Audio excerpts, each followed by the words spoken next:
Yo, what is up, guys? A new video. Oh, okay. Yeah. Alright, guys. Today I'll get in the trades that I took today. Um, so, over the past recent days, I've just been working on my trading. Like, my trading has been gone really bad. Like, I don't know what happened to my psychology. Everything just went really, really, really bad. And I've just been mentally focusing and everything just focusing. Like, and still, right now, I'm gonna be focusing, but although my original TP all the way TP, I took trims, so I took one off here, then another one somewhere here, and then I was gonna take one here, but I tried my stop loss to here, and then it got stopped out. But so today I took two trades.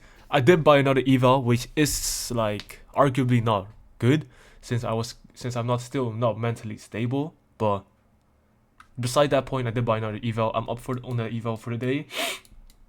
So I'm gonna talk about two things today. I'm gonna talk about the changes I've done to my trading myself and everything, and the trades that I took.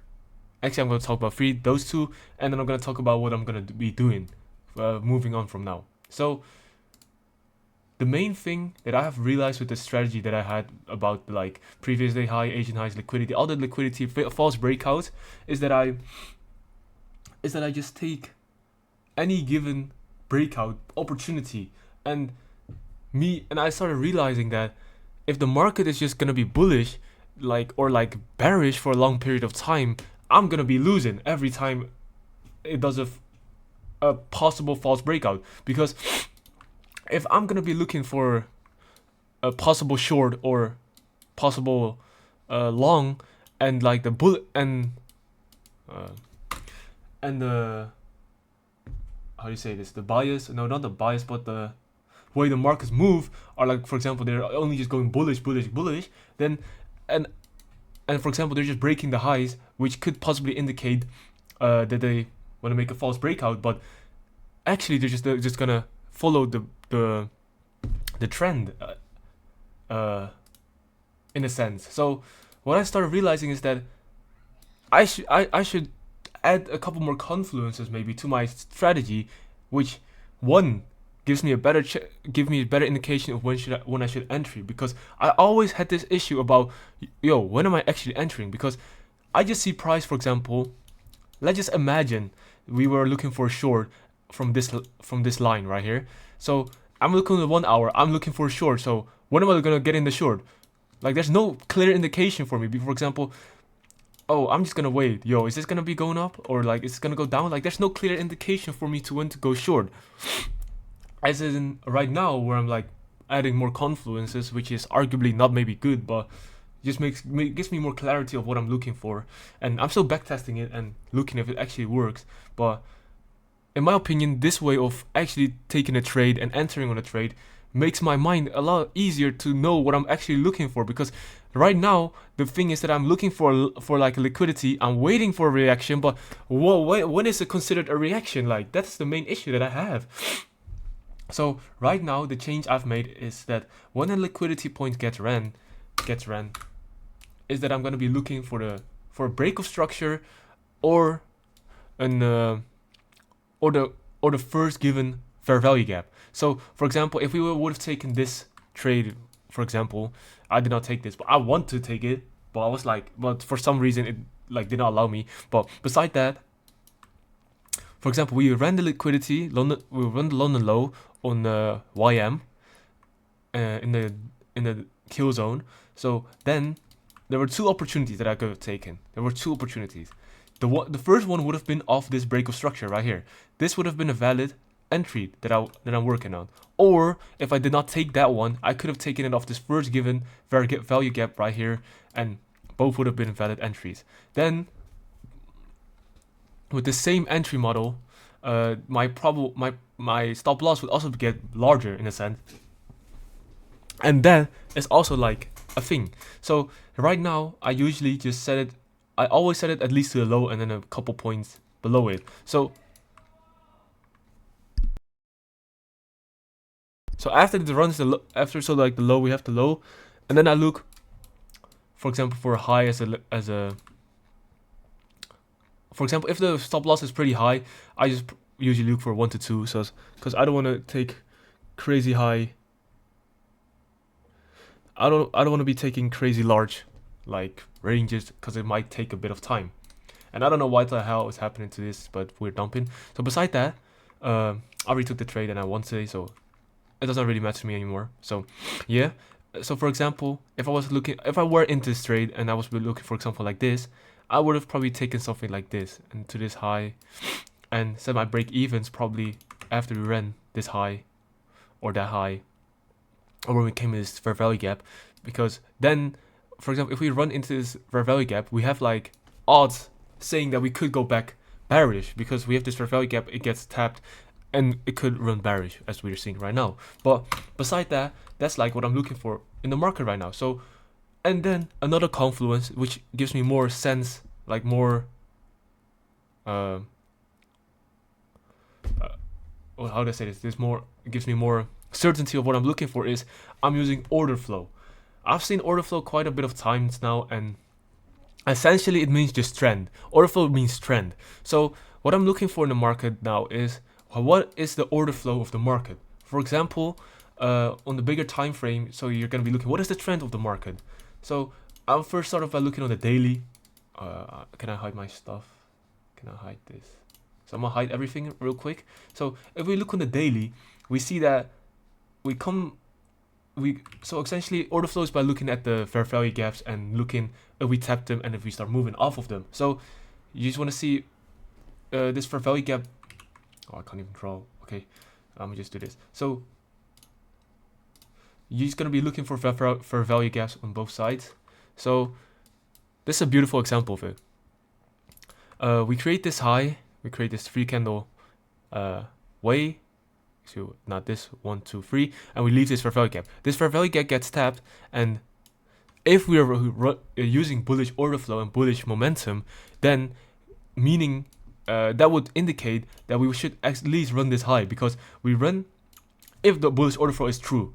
So we make this we move up, we get this order fair value gap, we push into the fair value gap, and that would mean that the next possible high would be this high right here. And if we run past that high, we should create another fair value gap and come back to the fair value gap and just keep going. That would mean bullish order flow, but that's on the bigger time frame.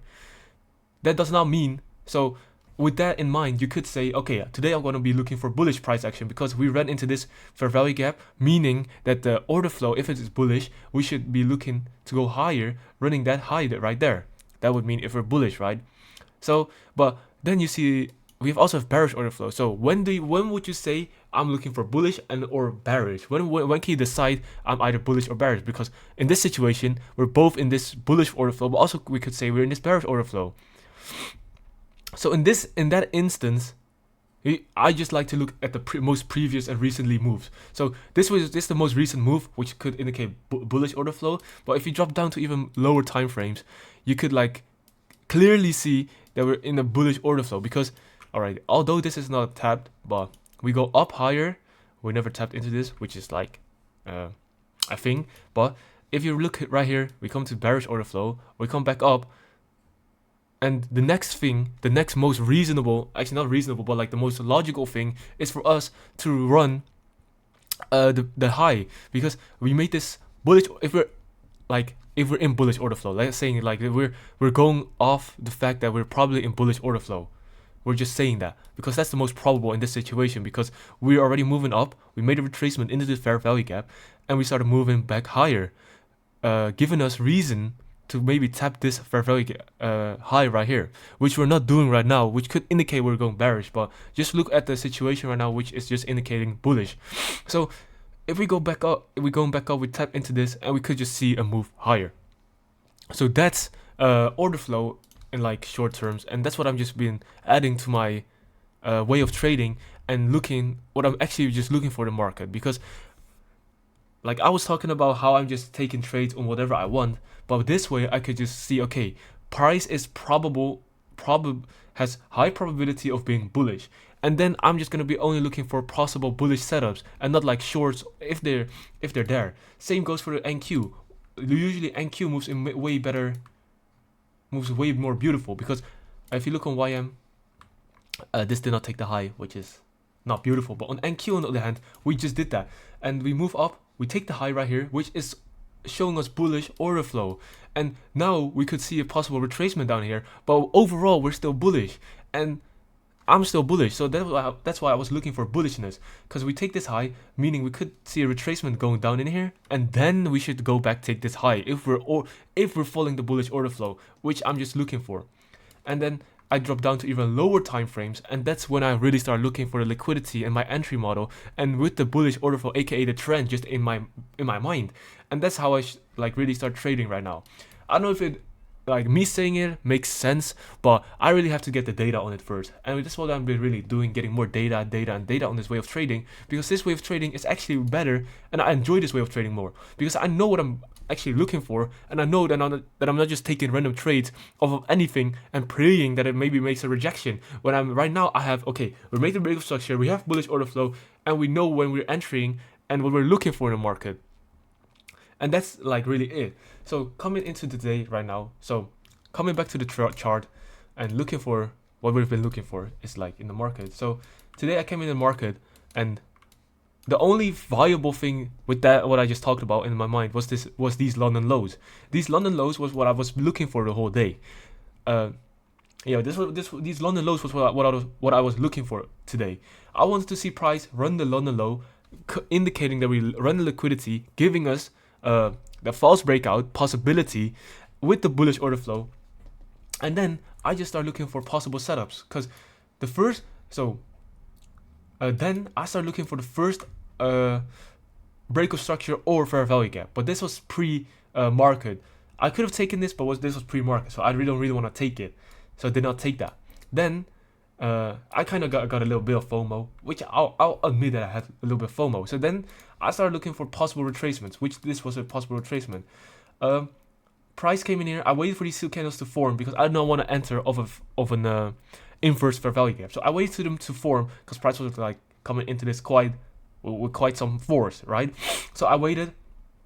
It came up, and then it came down and inversed. After inversed, I just went out of the trade, because the reason why I was in the trade was like invalidated, and I just went out. I didn't wait for my stop loss. I just went out, because if the fair value gap gets inversed, your whole trade is invalidated, in my opinion. Like, in my eyes, it just got invalidated.